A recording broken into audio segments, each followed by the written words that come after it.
Hi, everyone. Thank you for joining today for this virtual summit presentation. My name is Jen O'Brien. I work with Hawks Learning, and I am the Strategic Solutions and Learning Manager here. And today's webinar is going to highlight implementation tips for online classes. Now, we know a lot of you are going through a really challenging time right now for a variety of reasons, but in part because of the need to transition your previously lecture-based classes to a completely online learning environment. So we're hopeful that through presenting some of these ideas today, you should have some tangible things you can really take home and implement into your classes. So the beginning part of what I'm going to cover, I'm going to touch on a few resources that are outside of Hawks that you can implement regardless of whether you're using Hawks Learning in your online classes.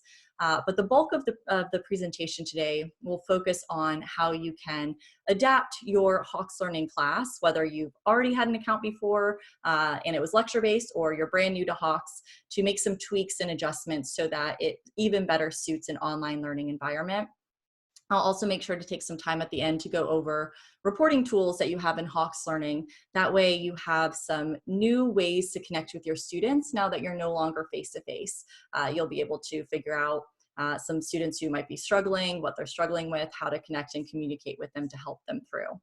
So getting started on some resources outside of Hawks, I did want to talk a little bit about Zoom. So I know most of you might now at least be familiar with this because I know a lot of educators have been relying on Zoom in order to transition to an online learning environment. Some schools already pay for accounts, so you might have an account and be a pro already. If so, that's great. Hopefully you all can get together and share some additional tips that you might have. Speaking of which, if you have any questions for me, please, at the bottom of the screen, you'll see there's a question and I think it says Q&A, so a question and answer box.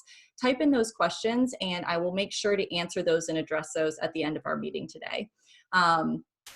So some of you might be familiar with Zoom already. Some of you might use something else, which is fantastic. If you have a resource that allows you to interact with your students in an online environment, that's great.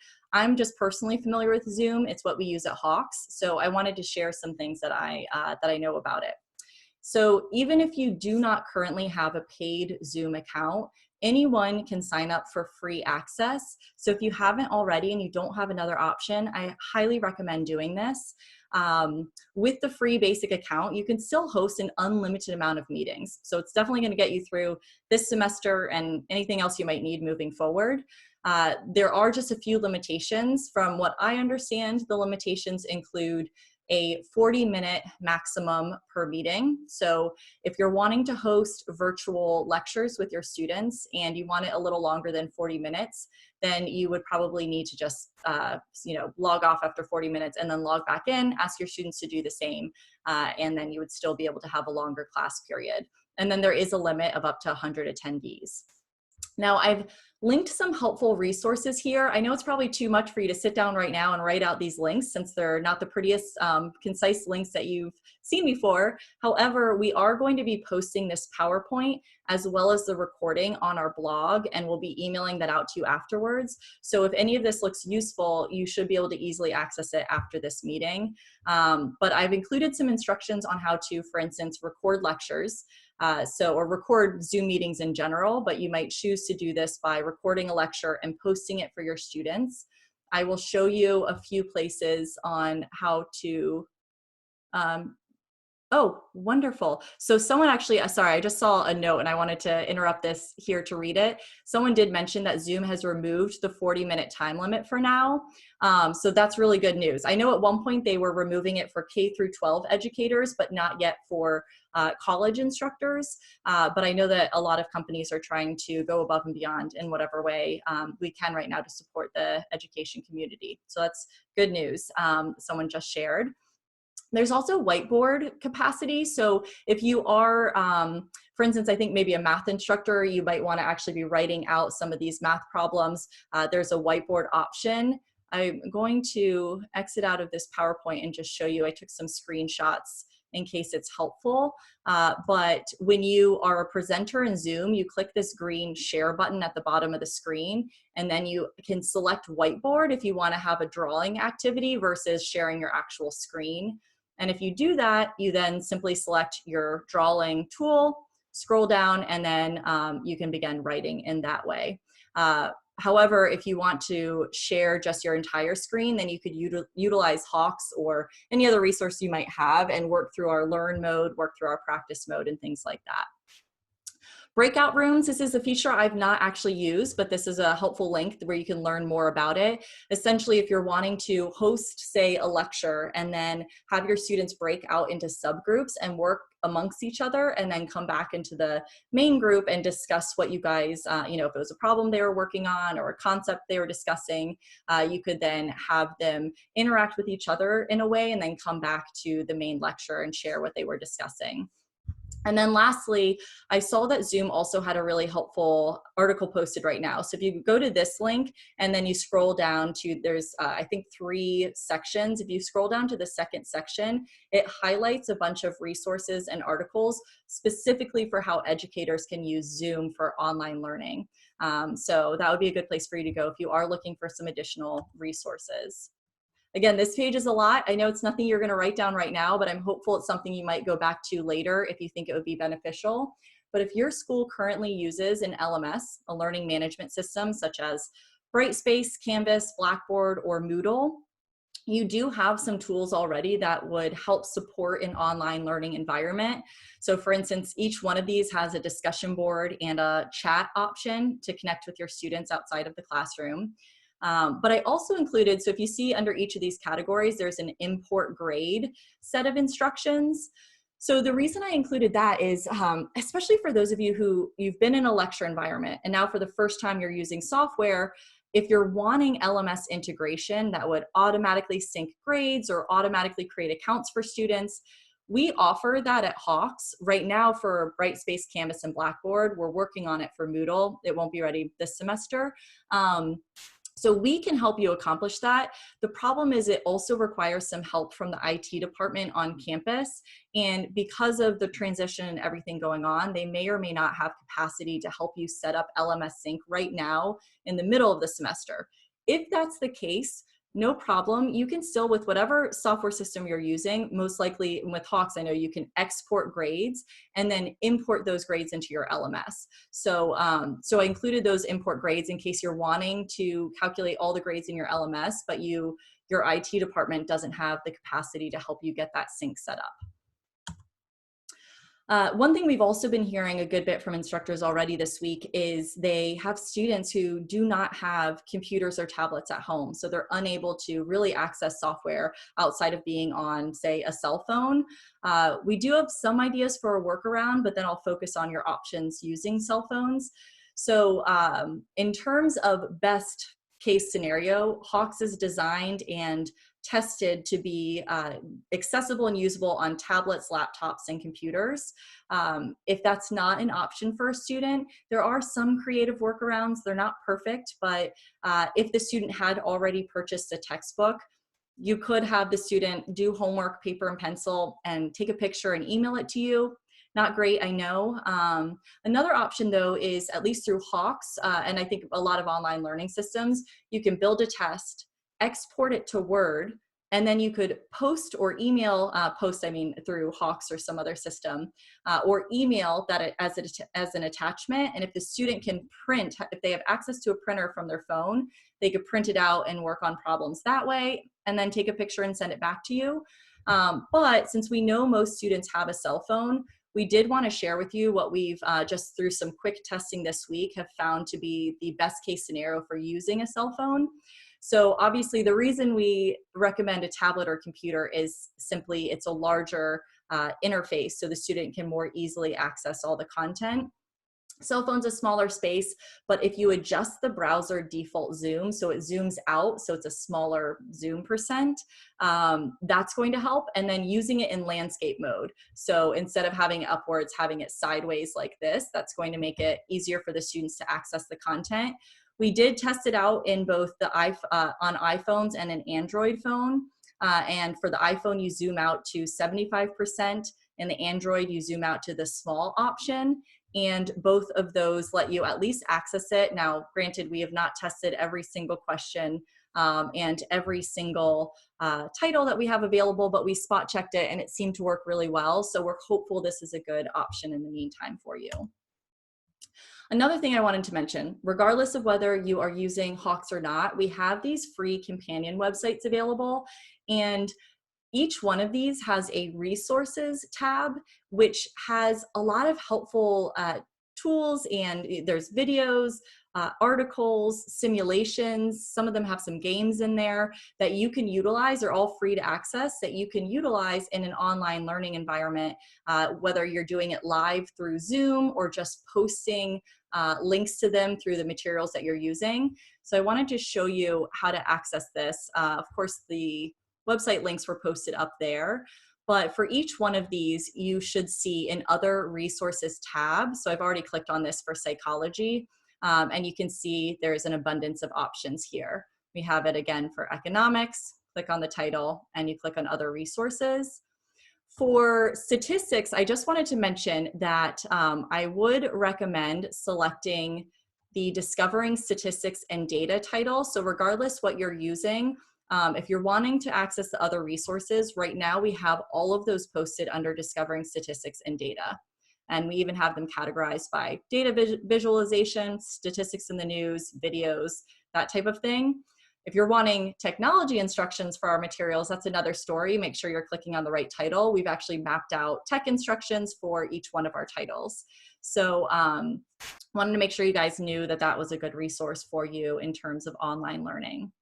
So now I'm going to go ahead and jump into the instructor account so I can transition into talking how to adjust your Hawks course to work in an online environment. So I will start on the right-hand side here, the Help tab. And the reason I wanted to start here is to mention that under Instructor Resources, you can access PowerPoint teaching slides for any of our courses. So if you use Hawks already, a lot of you may know this, but just to be safe, make sure we cover all of our bases. This is nice because you can either teach from it through, say, a Zoom lecture, online lecture, or you can even just post these directly for students to access. We list them by section. So here's what it looks like for psychology, but if I go down to developmental math, you'll see they're listed by section as well. We just list the number instead of the name. So they are smaller documents. It also means if because you're probably not teaching every single section, you pick and choose, just use what you want, and you can use that as a reference. Again, if you are using Hawks Learning, I would recommend utilizing potentially our Learn screens as a lecture guide, because that's another good way to talk through the content with your students with an online classroom. Okay, the other thing I wanted to mention from the Help tab is the online gradebook. This is the help using the online gradebook. So in the top left-hand corner, you'll see a quick search toolbar. Whether you've used Hawks a long time or you're brand new to Hawks, chances are when you're transitioning to an online environment, you might start utilizing a lot of resources within our Instructor software that you didn't previously use. And if that's the case, if you type in that tool's name up in the search bar, it's really comprehensive search. We have comprehensive instructions. You'll find a lot of what you need here. That being said, if you know our focus as a company, the thing we put first and foremost is providing support to students and instructors. So we always ask, if you have a question or you need something and you're comfortable with it, please call us directly or email us, use our live chat. Our live chat is 24/7. Anytime you need us, we're there. Our policy as a company for answering the phone is to answer within 4 rings. So please do reach out if you need something. We'd love to set up an online one-on-one training to walk you through anything you might need. Okay, moving on to the Tools tab. A few things that I wanted to mention here, starting under the Communications option. We do have messaging, so a lot of you who are familiar with Hawks would know you can message individual students, groups of students, entire sections or multiple sections at once. But what I wanted to point out relating specifically to the online learning environment is this option. In case you do not yet have it selected, it says allow send to instructor option to students. So if you turn this on, that means when your students are in the practice mode The practice mode is where they get a lot of help and assistance prior to the homework certify assignment, where we remove the learning aids. They already have a lot of tools within Hawks, but this would add a button that says send to instructor. And if the student clicks that button, it would take a screenshot of the question they're on, put it in a message to you where they could then type and request any help from you that they might need. And that way, it's really just an additional easy way to connect you and your students while you're outside of the classroom.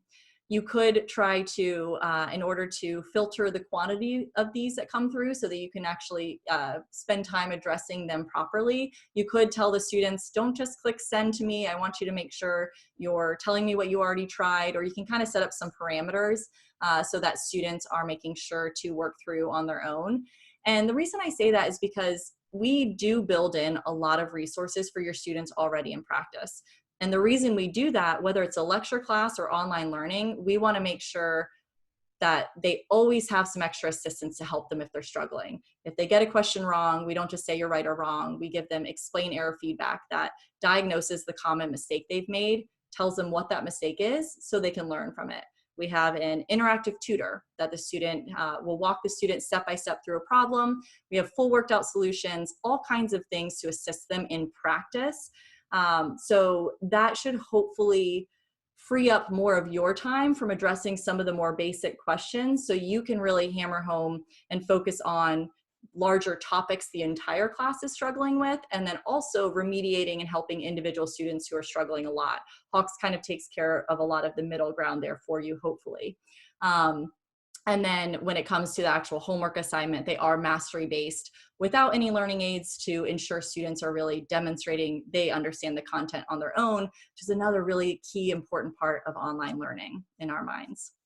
So that's a good option there, send to instructor. Let's go ahead and go back to our communications menu. Another thing I wanted to mention in case you're not using it yet is our reminders tool. One thing that we think is really helpful in an online environment is increasing the ways you're interacting with your students since you're no longer meeting face-to-face. This would essentially allow you to immediately set up at the beginning of the, well, I guess not the beginning of the term. If you're doing it now in the middle of the semester, you set it up right now one time and it's good to go, and it runs on its own for the rest of the semester. And what this does is it will send students a reminder before and or after an assignment is due to help keep them on track. And what's nice is it comes across as a really personalized message, so you're able to connect with students in a personal way without a massive time commitment on your end. So you have this option for our Certify homework assignments. You have this option for our web test, online testing, whether it's a quiz or test. And you have this option for other assignments, which would be paper and pencil assignments. So right now in an online environment, you most likely would not be using this.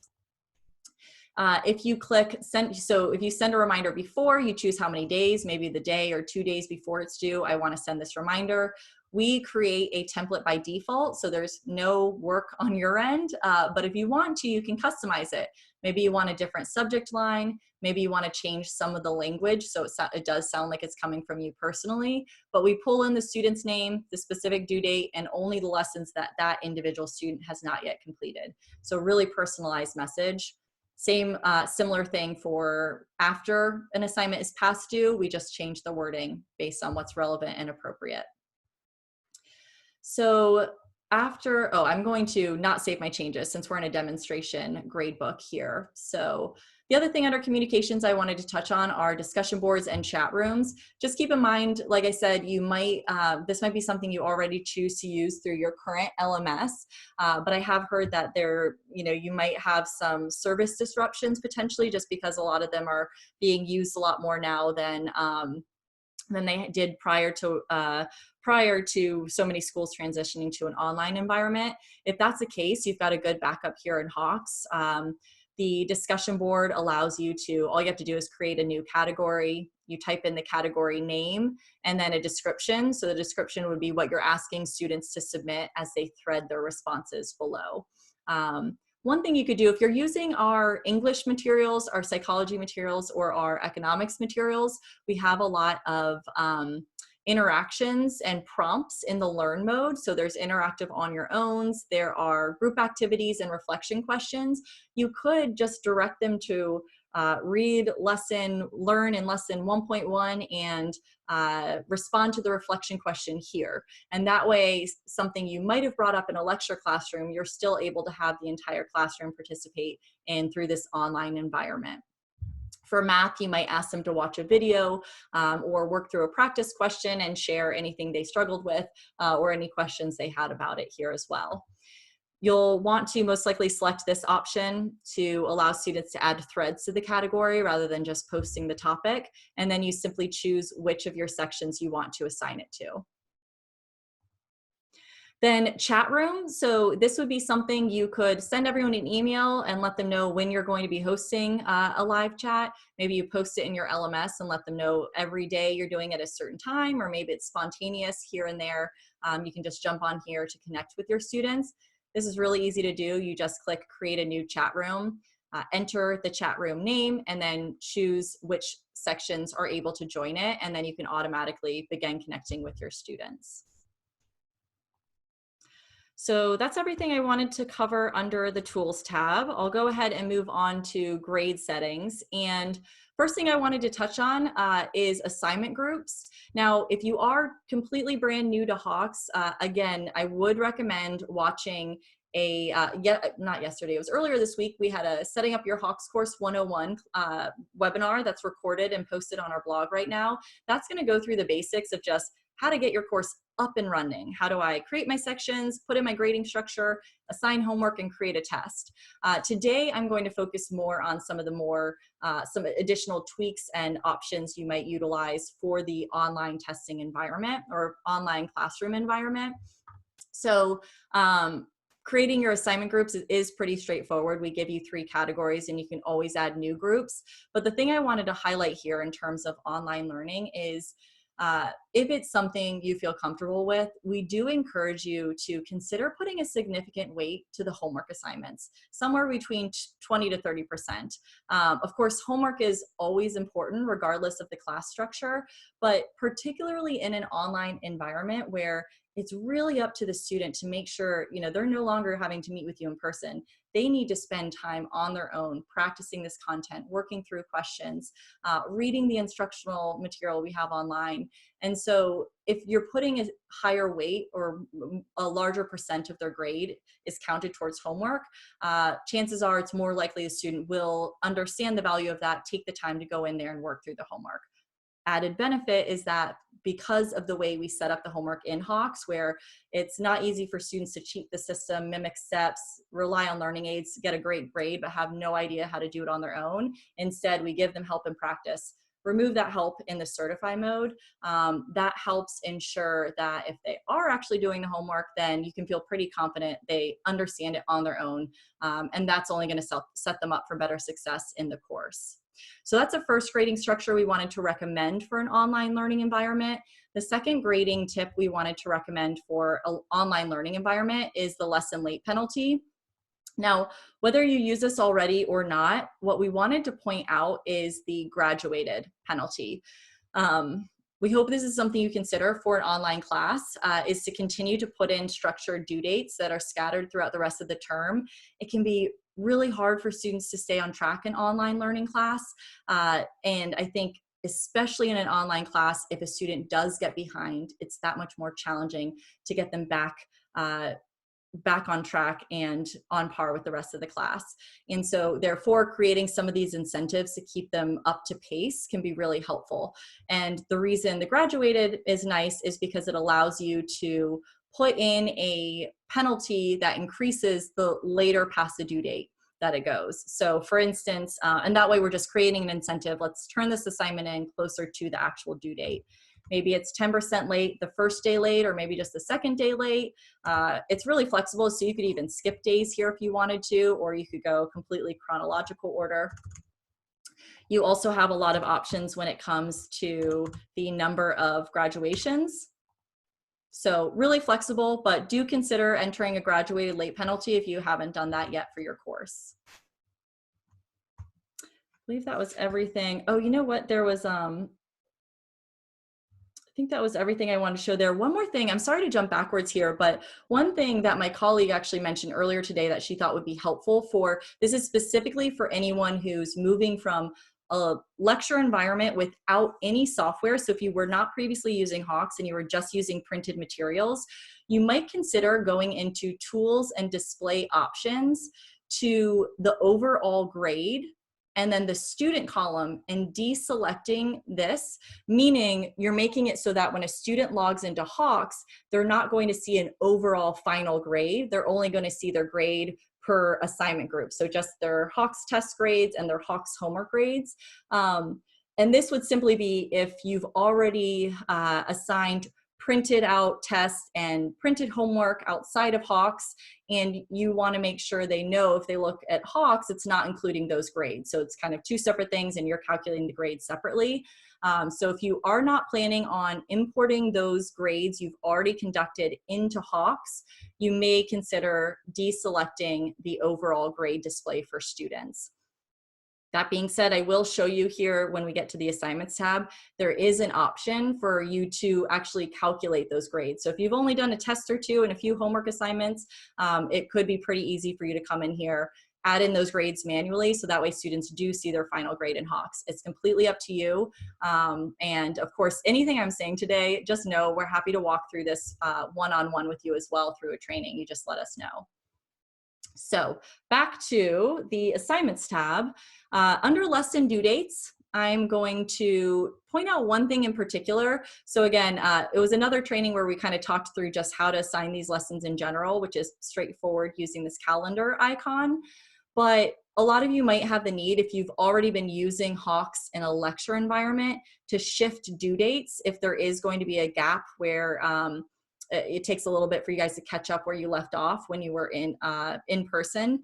So you might choose to shift the due dates forward by a week, 2 weeks, a couple of days, whatever it is you personally need. So you would just put in the first date you want shifted here, push it to the new date. My dates are a little older in this demonstration gradebook, so I'm just going to manually type that in. So when you put in a date here, it highlights that assignment and any assignments after it, because you're saying, I want everything from this date forward to be moved to, and then I choose what date I want to push them to. I'm moving mine 568 days. You'd probably just be moving yours forward a few days or a few weeks, and then you click go. Gives you a nice calendar view so you see then what days those lessons land on, and you can make any adjustments back on this page from there. The next thing I wanted to touch on are some curriculum settings. So under assignments, we're just scrolling down to curriculum. These settings are related to the Learn, Practice, Certify assignments, which you're adjusting due dates for under due dates. So let's go ahead and click on curriculum, click on my section. If you've not used this before, you will need to name your curriculum and save your changes so that these become hyperlinks. A couple features on the overall assignment that I wanted to point out. First is you have the option to require practice for students. And if you select this option, that is basically saying, I want my students to, if they go into Certify and they do not successfully achieve mastery within the first, or maybe I can change that to 2, within the first 2 attempts, then I want to require that my students work through a % of the practice mode. So what we're doing here is essentially encouraging best practices. We know, again, especially as we move to online learning, you have less opportunities to connect face-to-face, of course, with your students. So giving them some of these helpful guidance through how this assignment itself is structured can help make sure that they're doing what's going to help best them succeed in the class. If I go through practice, I'm going to be more successful on Certify. We also have a new option, and by the way, I'm not ignoring your questions. I promise I'll get to them at the end here.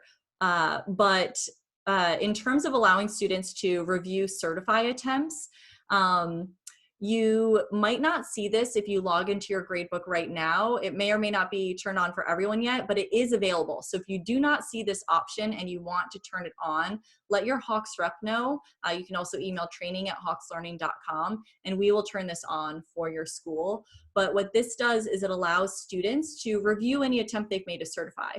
So especially with online learning, this is good because if they successfully certified, maybe they want to go back and review before a test and see the questions they received and the answers they put in.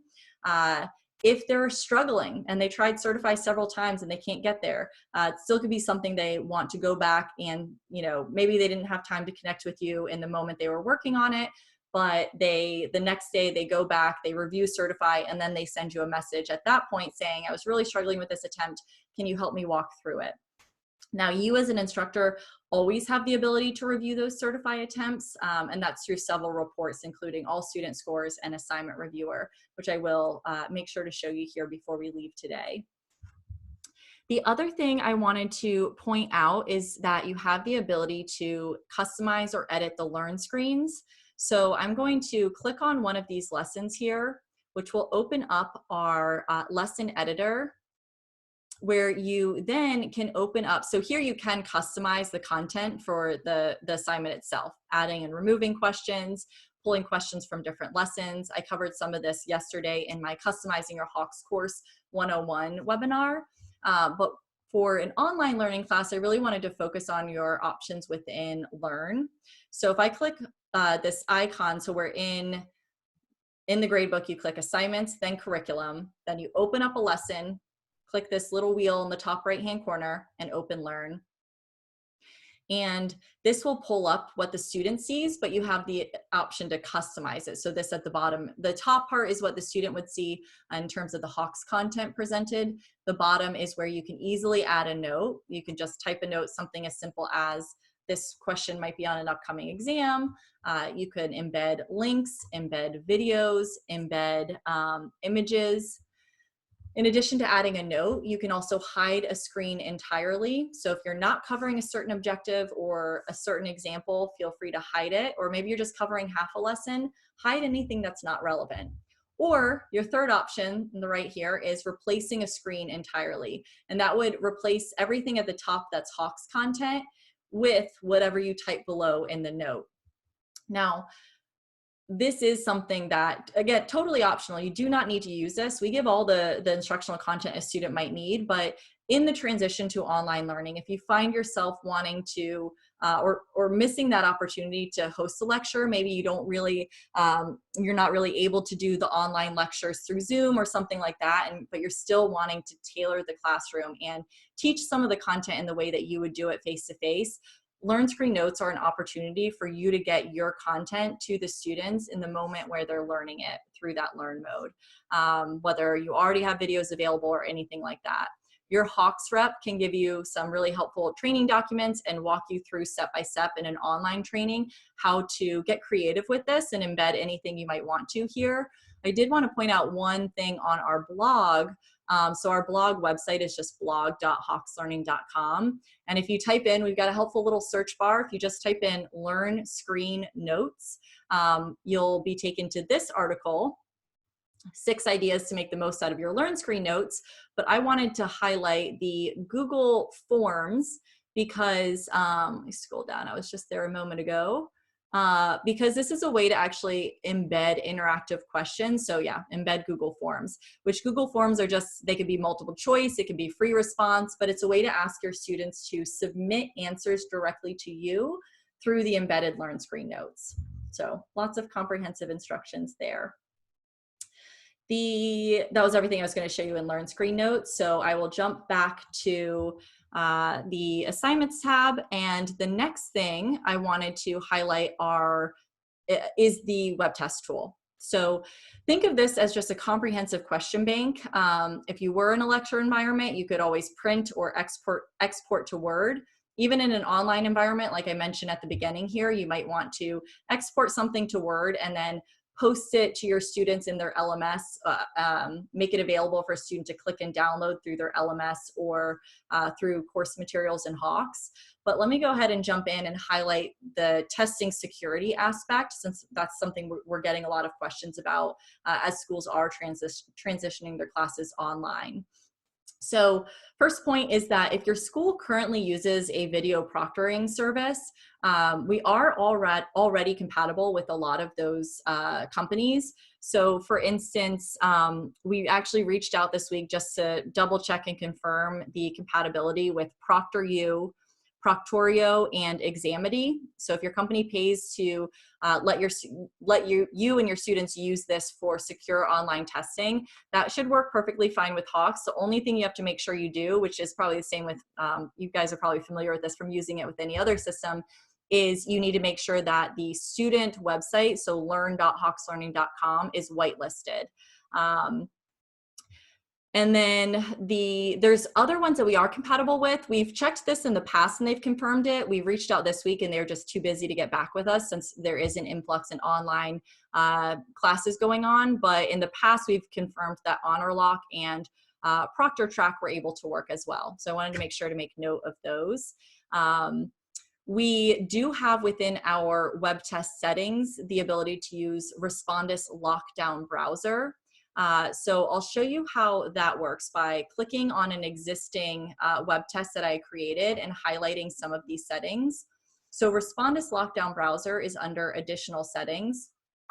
And all you have to do to use it on your end is click Require Respondus Lockdown Browser. You then choose if you want to enable the calculator or enable Respondus not just for when a student's taking a test, but also when they're reviewing it. If you do turn this on, a student will need to download Respondus Lockdown Browser on their computer. We have instructions they can follow. We can send you that as an attachment or as a hyperlink. We have the instructions posted online as well. So if you need those instructions, please ask your Hawks training rep or email training@hawkslearning.com and we'll provide them to you. But what this will do is it will ensure a student cannot access that exam at the same time that they have another browser open. They can't use another application when the test is open. It prevents them from copying and pasting or taking screenshots, anything like that. So that does help with the security of the test. One other setting that you might choose to do, I'm going to keep not saving my changes here since I am in a demonstration account. But one of your other options is under general settings. We would recommend to consider maintaining a test length requirement. So for instance, a restrictive amount of time the student has to take the assessment if that mimics, say, what you might have done in your classroom. So if you have a 50-minute class, you might want to make sure students are held to the same standard here in an online testing environment. You can make it available for a longer period if you want to have a little more flexibility. Maybe the test is open an entire day, maybe it's open 2 days, but then you restrict how much time they have once they start the test by using this requirement here. You do have options, by the way, if you're wanting to do that for your whole class, but for an individual student on a individual scenario, you want to give them extra time or a different date, you can do that under student settings by test. You can also, if there's one individual student or a group of students who always need time and a half or some other type of standard, you can set that up under student settings by student. So those are some settings I wanted to make sure to highlight. Once you have all your settings in place, you will assign the test through the Assign button. That's something, again, we cover in our 101 training, and we can personalize a training for you at any point that you need or want it. But I wanted to mention something when it comes to building a test that also relates to a secure testing environment. So up here, I'm just clicked, rather than build a new test today, since I'm focusing on a few specific features, I'm just opening a quiz I already built previously. That quiz, as you build a web test, it shows up on the right-hand side. The left-hand side of the screen is always going to be our question bank, where you can pull, open any chapter, open any lesson, and pull in questions. But what I wanted to mention, if you are creating a test through Hawks and you're assigning it online, by default, the order the questions appear in and the values of each question are algorithmic and scrambled. So no two students are going to see the exact same questions in the exact same order unless you want that. So if you wanted it, you could always lock a value. So if you see where my mouse is here, this value button, I can lock the value for any individual question. I can also lock the order for the entire assessment if I want. But not doing that, so keeping it as our default, is going to ensure a bit more of a secure testing environment. Students get the questions in a different order and with different values. I'll click this new values button a couple of times to show you different iterations. Depending on the discipline, you'll find that each question has around 20 to 50 different versions of it. So that does help ensure, again, we're trying to prevent any unwanted collaboration here, especially in an online testing environment. Last thing in terms of building a test that we're actually bringing this up because, again, this is something a few schools have requested now that they are moving to online testing to further ensure that we're not able to have that unwanted collaboration where students are getting, the same question types on the same assessment. So if you want to pool or cluster a group of questions together, you can do that. What I mean by that is, so I'm going to select question 1, select question 2, and select question 3. Let's pretend these are all pretty similar questions and I feel comfortable with the student getting only one of these 3, but not all 3 of them. If I select those 3, then I select action and cluster. Rather than be separate questions that every student sees, it turns into 1.1, 1.2, and 1.3, meaning each of your students will only see one of these 3 questions. So previously this was a 9-question quiz. It's now 7 questions because those 3 questions collapsed into 1. This is just going to ensure there's more variety on these web tests between your students. So that's what I wanted to show you here. I'll go ahead and exit out without saving my changes. I believe that's everything I wanted to cover when it comes to web test. The next thing I wanted to mention are, just briefly, I did want to touch on your other assignments. So if you are in the scenario that I mentioned previously where you were using only print materials and now you're moving online and you're using software, if you want to keep track of those, if you want to pull those grades the students already earned and have them calculated in Hawks so student sees their grade, you would do that through other assignments. You simply click on your section name and then you click add other assignment. You would have to, let me exit out of here for a second. You would have to name and save your template first. And then when you add an assignment, you would just put in, whatever assignments you've already given to your students and graded. So test number 1, number 2, quiz number 1 and 2, maybe it's cumulative homework for chapters 1 through 4. You put in how much weight. You could even say, I'm pulling in grades from earlier this semester. That's not a great way to word it, but I'm sure you can come up with something better. You then could choose what grading category it's a part of. So under assignment groups, we came up with a grading structure. You can just make sure you count it under quizzes, tests, wherever it needs to be graded, and then add it to the library. The nice thing is once you add something to a library, it then stays on this page. You can add another test 2, test 3, test 4. All of them, when you click create and add, will be selected, and then you just click finish, and all of those are available. Then you simply need to, you would simply go to edit scores by assignment, click on that test 1 assignment, and type in the grades for each of your students. So that's an option there. And then the last thing under assignments that I wanted to point out to you is the ability for you to post documents for your students. So if you have handouts or worksheets, anything you used to give to your students in person that you're no longer able to give to them now that you're in an online environment, you can post them here under course materials for your students. You might do this anyways under your LMS, so don't feel like you have to do it in both places. I think if you do it in either the LMS or in Hawks, then that covers the need for your online class. But to do this, I simply click on my section name. I then type in the description of what it is, formula worksheet or reading article, whatever it is, and then I either upload a document or I put in a website. Maybe it's just a helpful web page that I think would be useful. For instance, those companion websites I mentioned at the beginning of this presentation with the other further resources, you can always select that here. Same thing, add to library. You can add as many things back to back. Just keep clicking add to library. And once you're done, you would click finish. And then it adds it all at once. Now that I've covered everything under assignments, I'm going to touch on some reports and then I will get to your questions.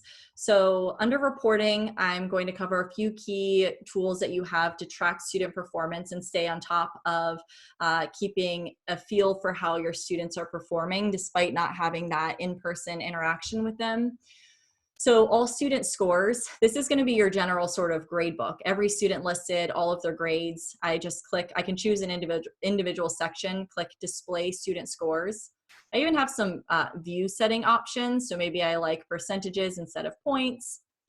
And then I have a list of my students. I see their overall grade. I see their grade per assignment category, homework, tests, quizzes. If I expand a category, I can see their performance. So again, because our Certify assignments are mastery based for completion, I'll see if they've turned it in on time, if they turned it in past due, meaning they did not get full credit, or if it's past due and they've not yet turned it in, they receive the orange, I'll see an orange icon. The blue icon means it's a future date that has not yet passed. I can click on any of these individually to edit a score, a due date, or review assignment for students. Editing score would be changing what day they turned it in. I can also click on any assignment. So let me show you this through tests where rather than the icons, I see the raw score of the grade. I can click on these for the same thing to review it and edit scores. And I can also just click on the full test and edit multiple things at once. Not as relevant for an online class, I'm realizing. Now, one nice thing about this report is if you are noticing an individual student is struggling, you can click on that individual student's name to open their detailed student grade. And by doing this, it opens up that report for the student. I'm going to delete a few of these tabs that I have open here. It opens up that detailed student's grade, which is going to give you a really close look at everything that students turned in, their overall assignment. I can even see their last login here in the top right-hand corner. And then same actions as I had on all student scores, I can edit due dates and review assignments from here. I can also send the student an email if I'm wanting to connect with them and figure out what's going on and why they're falling behind. So outside of that, and by the way, that was through all student scores, but you can reach detailed student grades directly from here as well. Another report, so this is a newer report that we have and one that I think is really powerful in helping you efficiently identify who's struggling and what they're struggling with. So I highly, highly recommend, especially in an online classroom, to come into Assignment Reviewer regularly, stay on top of it. Right when you see students are starting to slip and struggle on an individual assignment, you can proactively reach out and help those students get back on track. So I have a view for lessons or web tests. It defaults to lessons. So I see every lesson I've assigned. By lesson, we mean that learn, practice, certify. Same information in the bar graph is listed down here where I can see cumulative average time spent in learn, practice, and certify. I can then, if I see a lot of my students seem to be struggling in a particular lesson, such as 1.1, I can click directly on that lesson. It shows me a list of every student, and I can then, if I click score twice, it'll sort students who have not mastered it to the top. So again, I think a big part of this report is we're giving you a lot of data, but we're giving you efficient ways to sort through it. So we would think one of the more helpful options for you is spend your time focusing on who is not able to master, who's struggling in this course. And I could do that by whoever hasn't mastered. Maybe I also want to do it by number of attempts. Maybe somebody mastered it, but it took them 8 attempts. That might still be a student I want to reach out to and figure out where the pain points are and how I can help them. So from here, I can on an individual level, which I think is more useful than just the average level for the full class, I see how much time that student's spending in learn, practice, and certify. Now I know I probably want to tell Jen Moore, you tried this 2 times, but you only spent 1 minute in learn and no time in practice. You really need to spend time preparing if you want to be successful in this assignment. Then to take a closer look at what topics within this lesson they might be struggling with, I click on that student name. This opens up our Certify Reviewer, which you could also access through all student scores and detailed student grades. I can review any attempt, even if I tried it 4 times and none of the times I succeeded. I can check out each of those 4 attempts. And when I open attempt, the nice thing is we also let you hide correct. So again, we let you be more efficient when it comes to reviewing the assignment by focusing your time on taking a look at those incorrect questions and scrolling through just those incorrect problems. So that's the Certify Reviewer here. Another thing that's really helpful, and actually if you are able to host these lecture online lectures through Zoom or some other tool, sharing the analytics with students after assignment due dates would be really helpful, because this is essentially what you could consider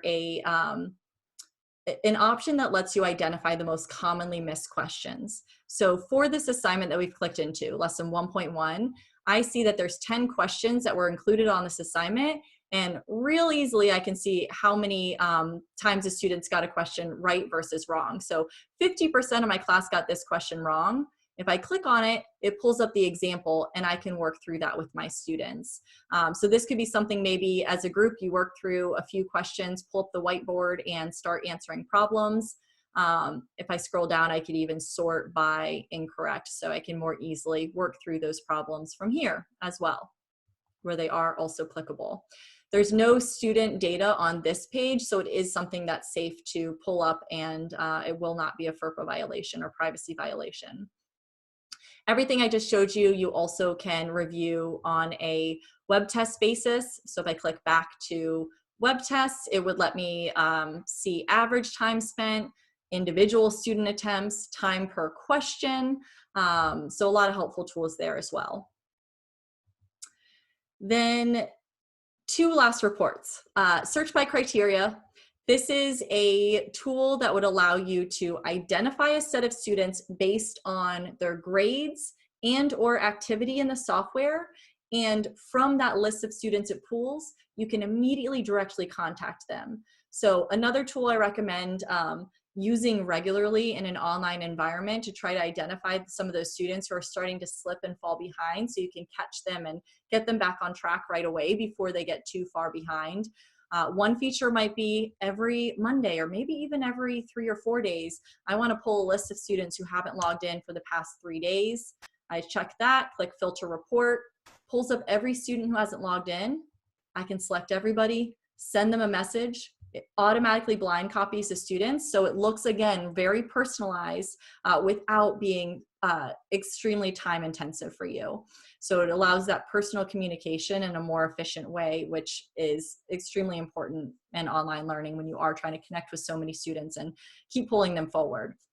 So that's one option. You can also do it by time spent. So if someone's not spending time in the software, maybe they're logging in but not really spending time in lessons, they're only going to web test, you can pull that information.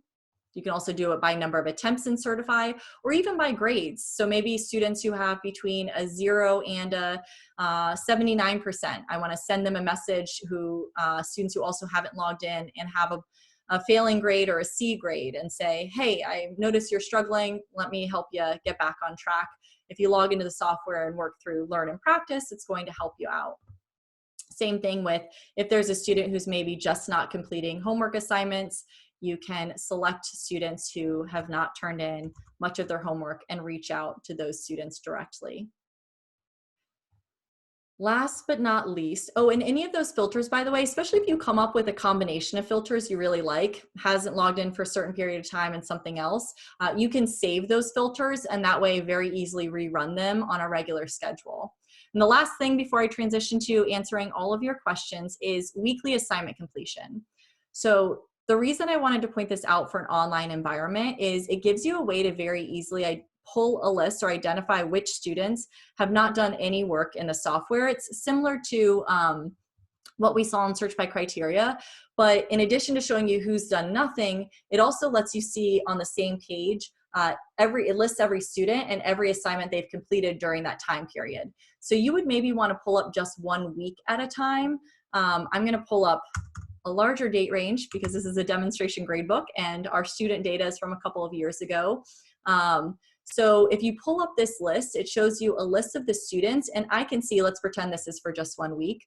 I can see during this week, Renee completed 3 web tests, but what I don't see are any Certify assignments. So I might want to click on Renee's name, that opens up detailed student grades. send Renee a message and say, hey, I noticed you haven't done any of your Certify assignments. You need to make sure to get those in since it's a significant part of your grade. I can also scroll down to see, so you can see these other students during that same time period were completing their homework. For instance, Jen Moore did complete 4 homework assignments during that time period.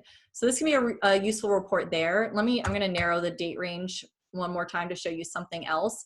If you select this option, show students who haven't finished any assignments during the selected time period, that's what I was talking about, where you could then pull those students to the top who've not completed any assignments and then maybe start clicking through and sending them messages. So consider playing around with that report. That could be a useful option for you. And now, you all have been so patient. I appreciate it. I tried yesterday to answer questions as I was going through the presentation, and I got a little flustered with the box popping up. So I thank you for being patient with me. Let me go ahead and read through these. Somebody asked, how much does Zune cost for a college? Unfortunately, I do not know. I do know that they were waiving the price for K through 12 educators. Somebody else had joined the chat, mentioned that they think that might be true for, well, I don't know if they mentioned college, it might have been a high school instructor. But if you go to Zoom's website, they do have that, a lot of information about the options for educators. Either way, at least you still have those 40 free minutes. Somebody else said, I'm concerned about remote testing without proctoring. We are already seeing some suspicious activity. Thoughts and recommendations. That is tough. I think that's one of the most challenging parts when it comes to an online class environment.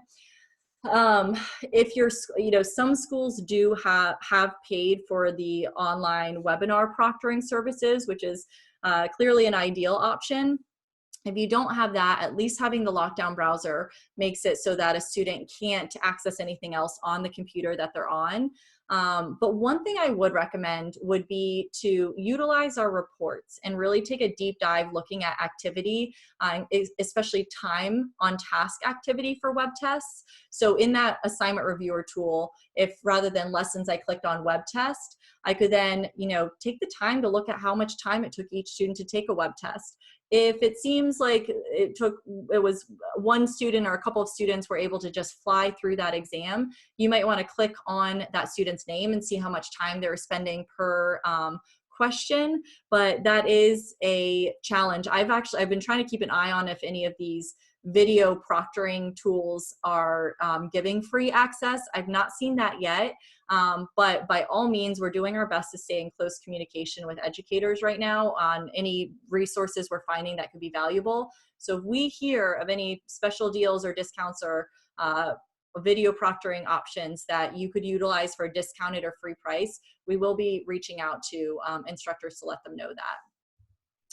Can you tell us more about how to export Hawks to Word? Yes. So if you go into web test, so under the assignments tab, and then you go to web test, I know that I'm close to the end of my time. So of course, if you do need to leave, feel free to take care of whatever you need to take care of. We are recording this. I will stay here until I answer all of these questions.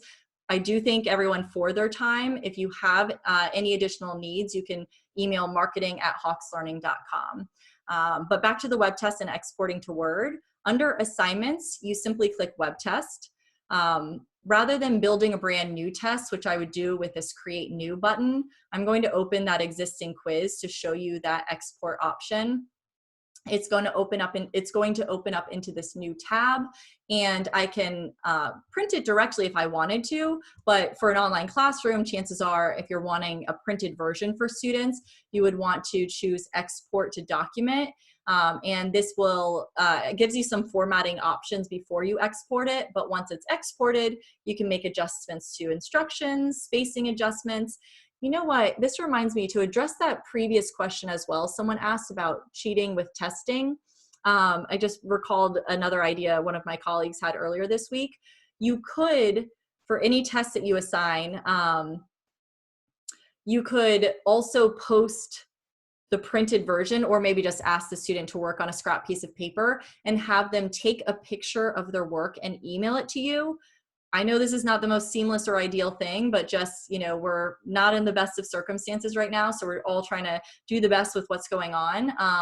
And you could have them electronically submit their work that way. And that way you can kind of review their work, and they know they're not able to just kind of cheat and get an answer. They really have to be able to prove that they solved that problem. And maybe you go in, and if you see they've done no work, they're going to get 0 credit for that assignment. You can for any online, any grade, but for these online web test grades, you could go back and adjust those grades.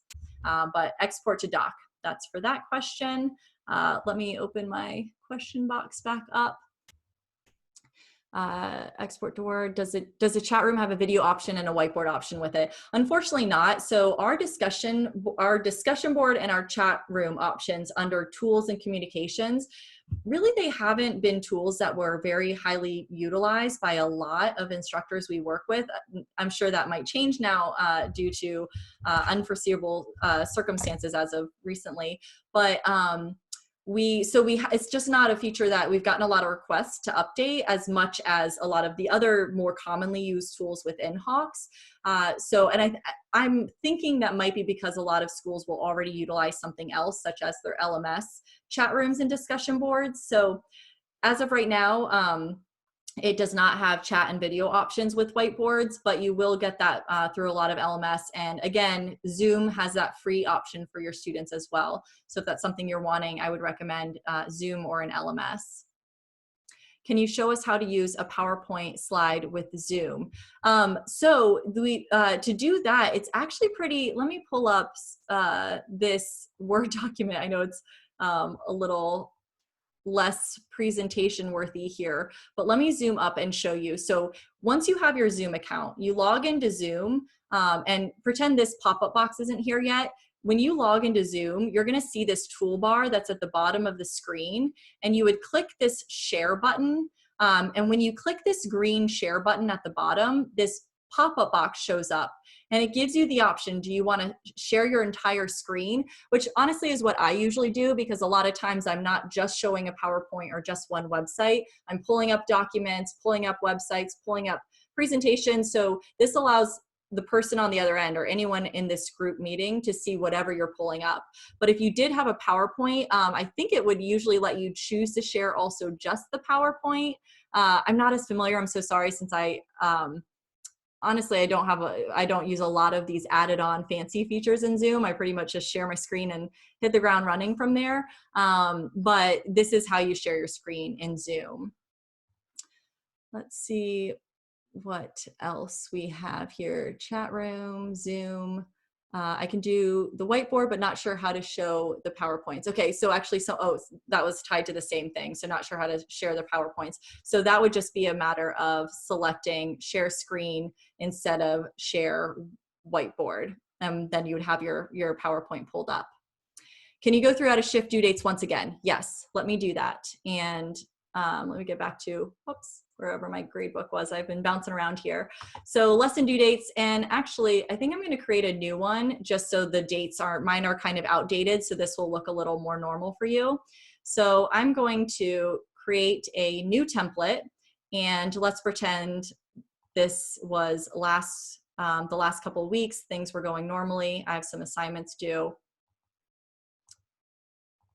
And Brian example due date, so I can delete this later, save my changes. Okay, so let's pretend this was earlier this month. Classes were going on as scheduled, but we were interrupted. I know my timeline's not exactly aligning to when classes were interrupted, but let's say we were interrupted on the 9th. So my students were able to turn in materials on March 2nd and 4th. But I need to move everything starting March 9th and later back by several days. I would click this Shift Multiple Due Dates button. I then would select the first lesson due date that I want shifted. So the first due date is March 9th. So I click this calendar. I can only select a date that actually has a due date because we're only able to shift what's in there. So I select March 9th.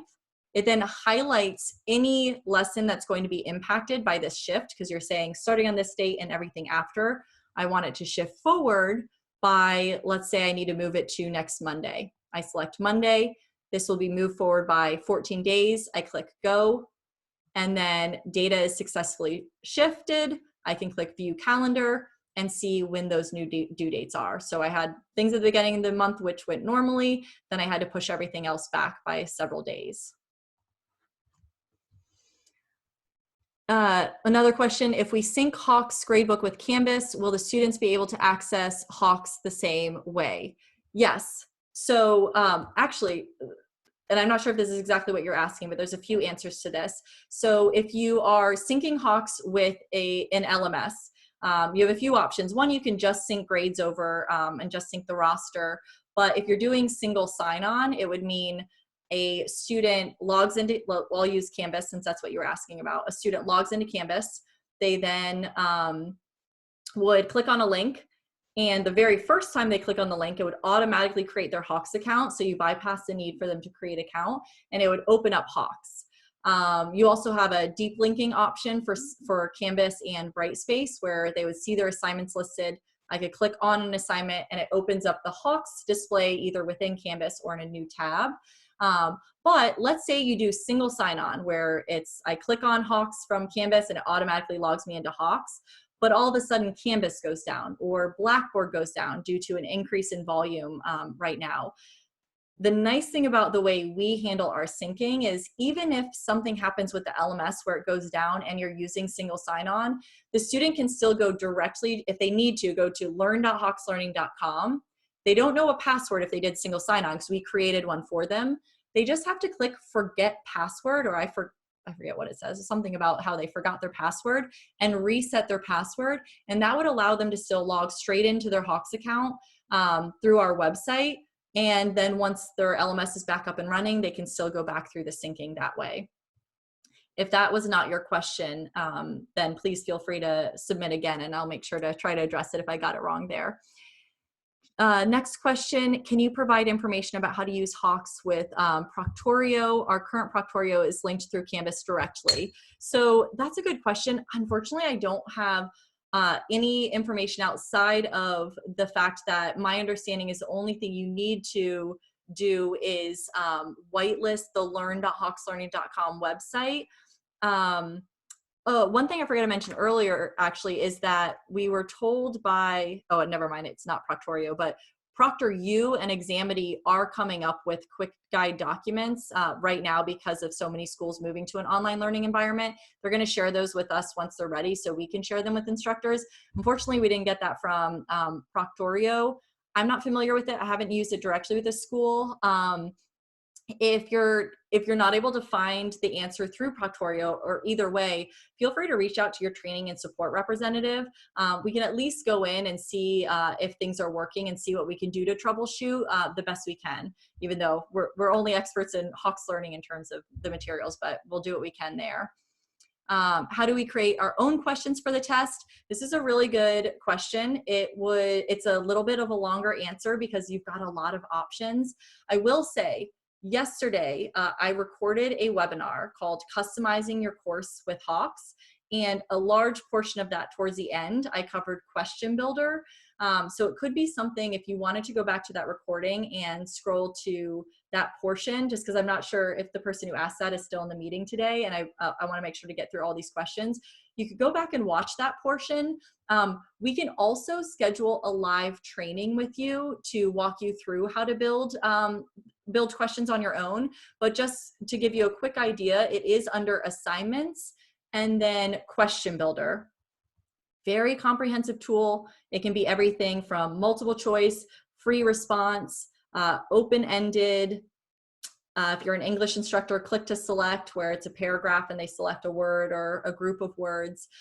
Basically, you create a folder. Once you open a folder, you create a question. You can even add tutoring options such as hints, solutions, explain errors step by step. You can make the question static so that every student sees the exact same question and there's the exact same answer option. Or you can make it algorithmic where you're coming up with the different iterations and versions. So I'm happy to go through that at another time if you are interested, if you're still in this meeting.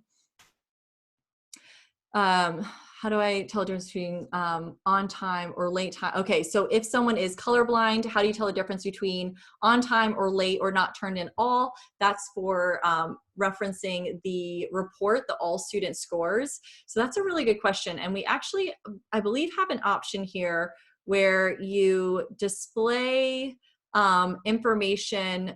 There is, I believe we have an option where you can display not just with icons, but it actually puts the date in here. I'm missing it at this moment, but we can get back to you. I'm going to take a picture here so that we can make sure to follow up with you on that question. Because I do think we have an option where we can adjust it. That way you're getting the information you need without being dependent on color, which we're behind a little bit with this report. Please do know when it comes to the student side, our materials are accessible to students, whether they need screen readers or colorblind or anything like that. And we should have an option to tweak this, so we'll get back to you on that. Am I correct in assuming that there is not an option for creating your own test bank and having Hawks grade the answers to those questions? Actually, that's a second question builder question. So once I get through these questions, if anyone's interested, I can stay a little longer and go through and show you how to build your own question, because the answer is actually you can create your own questions and then assign those questions through web test. If you build a question through Question Builder, so under Assignments and Question Builder, these questions can be assigned to our practice mode, our certify mode, and also to web test. But if you're not using any of our question bank, then just keep in mind your students are having to pay for the software without getting our pre-built content, but it could be worth it for you to have a learning environment with your own content in there. Or maybe it's just you want one quiz or one exam with just your questions and you're still relying on Hawks for Learn, Practice, Certify. Either way, you've got that option with Question Builder. Can you conduct an online exam with Hawks? Yes, absolutely. That's through this web test tool. So if you click Assignments and Web Tests, that allows you to create your own test. I mentioned the export option, but most, well, now in an online environment, most people will actually select to assign it online. All you have to do is once you build your test, which is through Create New, you then put in your settings. The only setting you really, at a minimum, the only thing you really need to put in is general settings, start date and time, end date and time. Maybe you password protect it, put in that test time length I mentioned, and then you click to assign. And to assign, also very easy. You just check all the exams you want to assign, select any section you're assigning it to, and you click assign.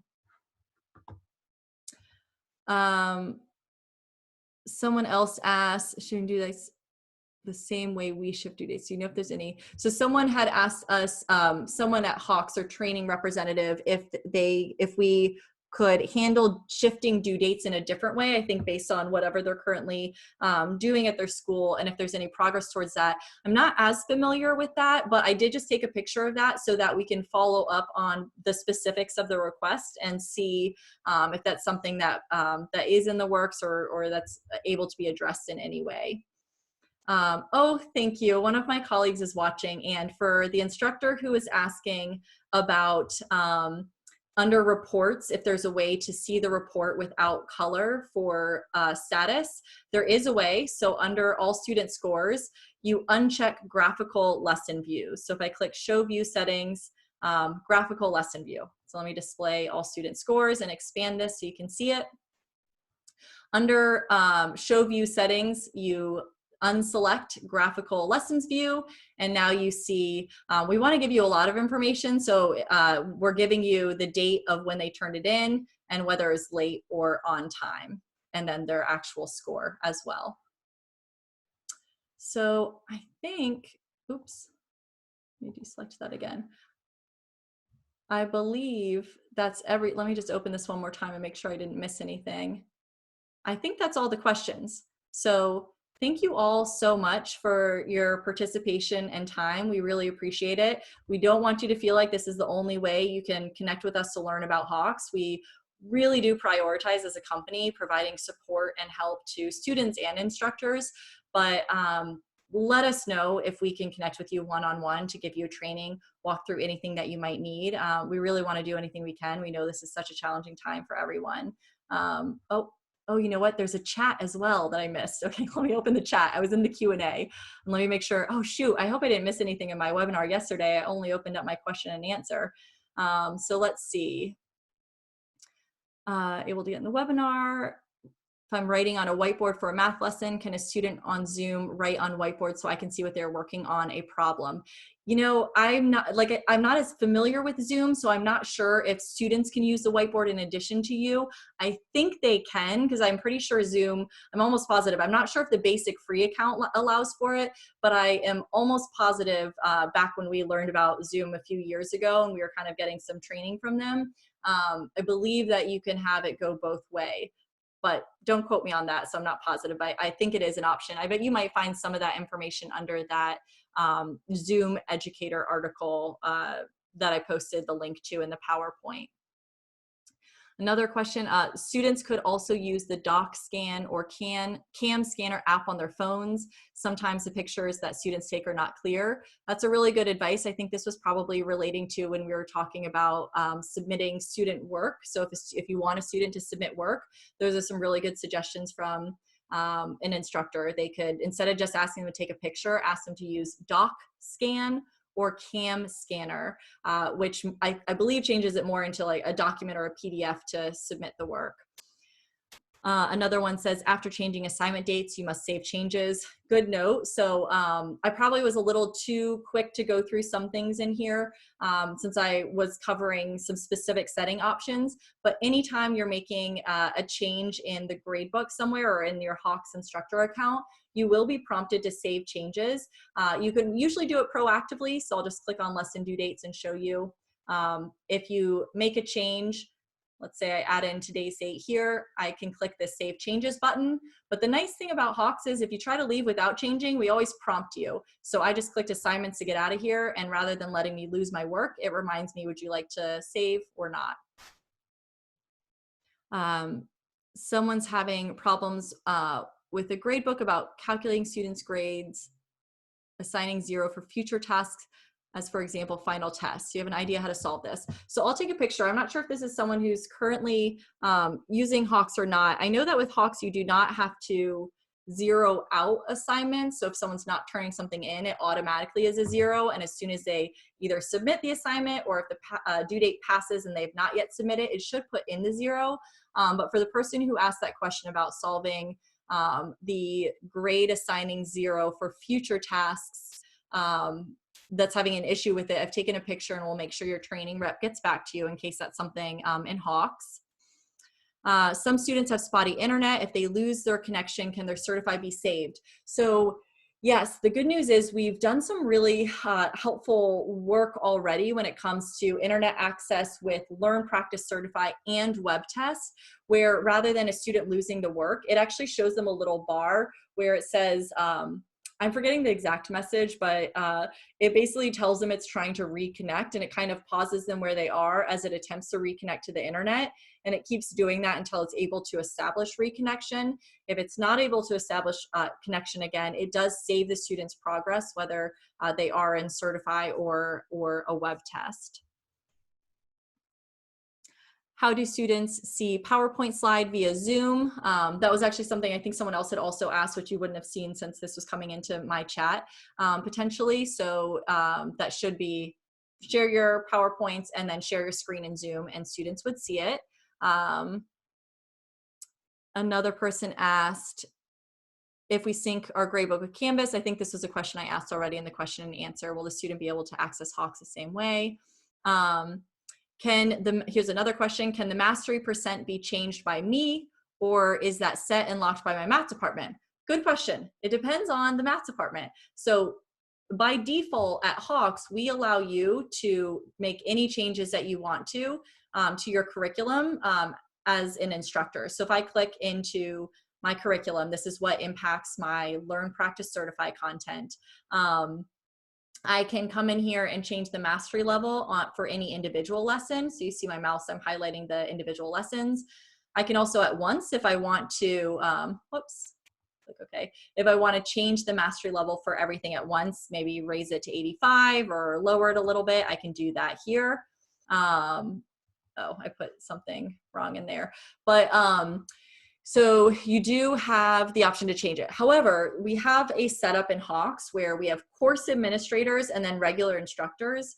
Course administrators have the ability to make changes for global changes for all instructors in a account. So for instance, here, every college algebra instructor at Hawks University, there's a course admin who can make changes, and they can then choose to make changes and let you edit from there, or they can make changes and lock it so that you can't make edits. So the only reason you would not be able to change it would be if there is a course administrator who, due to the need to have consistency across the board, has decided to lock any particular settings. Another instructor asked, so turning the Respondus lockdown browser will not create the need for students to purchase additional equipment. The answer is you are correct. If you use Respondus lockdown browser, the student does not need to purchase any additional equipment. However, they simply need to install, I've pulled up some instructions here. What they will need to do is install the software on their computer. So, and we have instructions for this. So number one is just how you set this up as an instructor. Number two is how a student would go in and download it. But the nice thing is these download prompts are also available when the student clicks to take the test. So no cost to the student. It does, however, require that they download something. So it's a little extra work, but it does help secure the testing environment. I want your students. Someone must have made that comment with my reporting. I have a very highly educated group of famous mathematicians in my class, and they're performing pretty well. Someone said, I experienced that that time spent on lesson is too much. Students argue that they stayed log in even after they left the other activities. Does it not have an activity log off function? So in terms of time on task information, we do have a timeout so that we're not just indefinitely counting time if a student's just sitting at the computer or walks away from the computer and forgets to close out. For the life of me, I can't remember exactly what our log off is. I think we recently changed it for students for when it logs them out. It's tricky because we have to come up with something that works for calculus students as well, where that could be a more involved problem.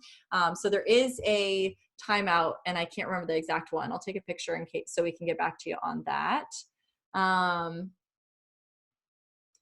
Someone missed yesterday, unable to connect while driving. How could you watch it? So good question. And in fact, I can pull this up here just to show you all an easy way to access the our blog. So if you go to our blog, we will be emailing everybody with this as well. But if you go to our blog, which is blog.hawkslearning.com, then search, I believe if you just search Summit, we call this our Virtual Innovative Educators Summit.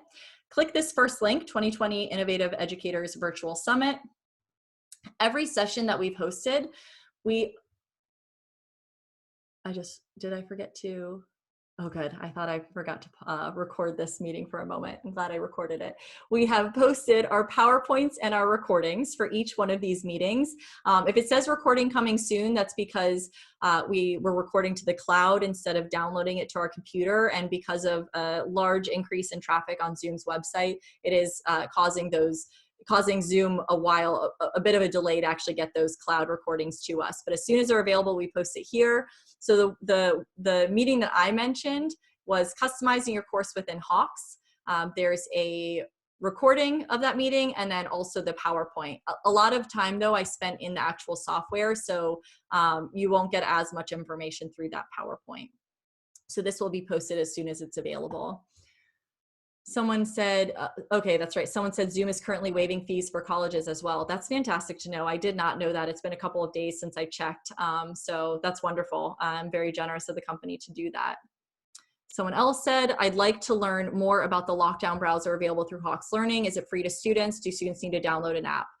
So someone else had a similar question, and it is free to students, free to your school. But it does require them to download, and we have those instructions. So if you want the instructions on how to pass on to your students, your Hawks rep can get that to you. I'll take a quick picture here so we can make sure your rep does get that to you. I'm taking these pictures because I don't know that the chat saves afterwards, so I'm just being extra cautious that we can follow up with you. How do I watch the training from yesterday and other days. So a lot of y'all are on the same page here. So good thing I was able to address that through our blog. Go back and watch any previous recording. Another good one is we had this Hawks 101. That's the getting your course set up and running online. And then don't forget us. We can do any live online training that you want, even if you've got 5 minutes or 50 minutes, more or less, you let us know and we're there for you. Someone had a helpful suggestion about the reports in terms of the coloring. We do appreciate that. That is something we're trying to be a lot better about when it comes to the instructor side, simply because we have gone above and beyond when it comes to the student side. So I definitely appreciate suggestions on some of those coloring options for reports. I'm going to take a picture and actually pass that on to our developer and design team because we are working on some report updates. Let's see, someone's thinking about assigning web tests in Hawks Learning, like to be able to monitor the tests while students are taking it at the same day and time during scheduled class meetings and remotely. Could Zoom be utilized in the same time? So this is actually something I was thinking of. I'm glad someone asked this because I didn't think to mention it. But I think you probably could get creative and use Zoom as a way, if you wanted to monitor your own students. So there's an option in Zoom. I don't think it's going to show up right now because it's just me sharing my video. But for instance, at the beginning of this week on Monday, we had a department meeting and all of us were joining from offsite, of course. So if you have everyone join a Zoom meeting and share their camera, when they log in, it's the default view is just showing a few people. It's kind of, I think, 4 or 5 boxes with just a few cameras and you can scroll through them. But if you click up, I believe it's somewhere in the top right-hand corner of your panel navigation bar, and you'll see that there's settings, or you have options to change the display of what you're seeing. And one of the options, I think it might just look like 4 squares or something like that, but I checked one of those options and it changed the view to sort of the Brady Bunch, where every single person who was sharing their video, or every single person who would join the meeting, was showing up on the screen. So you could have everyone join Zoom by video, and then change that display so you're seeing everyone's faces and kind of do your own visual proctoring. My understanding, I'm really not super familiar with a lot of these video monitoring services, but my understanding is that some of them, they might just randomly pick certain students they look at. So every student knows they might be the one who's being watched, but a lot of times the company doesn't actually have the capacity to view every student as they're taking the test. So, but they have technology in place to kind of identify cheating behavior, I think. Again, I'm a novice to all of that, but it could be a nice way for you as an instructor to kind of act as that online proctor. So that's a great idea, and I think that's something that is going to help a lot of schools that don't have that monitor proctoring in place already. If someone uses that or has used that already, we'd love to hear from you how it worked. Maybe we can have a quick webinar highlighting how to do that, or a little blog post where you share your experience. We are really serious about doing what we can to help the education community right now. So any type of information that you have that can help other people, we want to be able to try to do what we can to share and spread the word. Best customer service ever. Thank you so much. That is really sweet and makes our job worth doing. We love it. Let's see, someone else. My college does have Zoom. Do you think I could monitor my students via Zoom while they're taking a Hawks web test? You guys are all on the same page again, so we just addressed that. Hopefully that works. Someone else was addressing someone's question, which is great, that you can use perfect. So when it comes to using Zoom, students can use Whiteboard in Zoom, and then you can switch or share the whiteboard. So somebody else had the question about, can the students use a whiteboard in addition to you as an instructor? Thankfully, we have somebody who's more familiar with Zoom who's attended this presentation who is able to answer, yes, students can use the whiteboard and go back and forth where you share your whiteboard and then the student would be able to take over, I think if you pass privileges or something, it sounds like. Great presentation. Thank you so much. Wonderful. I'm so glad this was helpful. You guys have been great. I appreciate the participation, including some of you jumping in and answering questions when I couldn't.